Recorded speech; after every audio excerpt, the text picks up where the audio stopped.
Dionte Johnson is a guy that I think they're probably hoping can be the number 2, number 3 guy, with Cedric Tillman. He wasn't there for any of the voluntary portions that we saw. Is that a concern? And I get it's voluntary. We may find out there was a reason that he had to do X, Y, or Z. But if not, it's kind of like, especially given how last year went for him.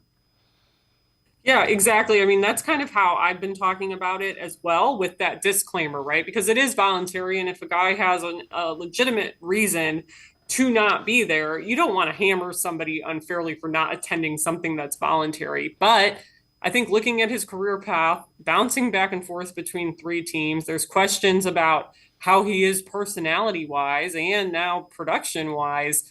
I think you would have preferred to have him there if that was at all possible. If it was at all possible for him to have been there for this voluntary stuff, that would have been preferable. But obviously now we're to the mandatory point, so we're going to get to see him.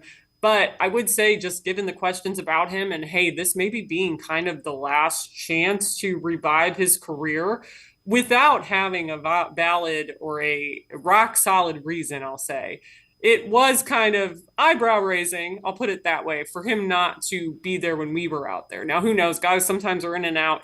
They're not going to take attendance and tell us that. But with where everything stands, I think that's a guy you would hope would be getting a ton of reps in with these quarterbacks, especially. Yeah, there's an opportunity there. There is an opportunity for significant, important playing time with the Browns. And quite frankly, he could solve another issue, the third wide receiver with some experience.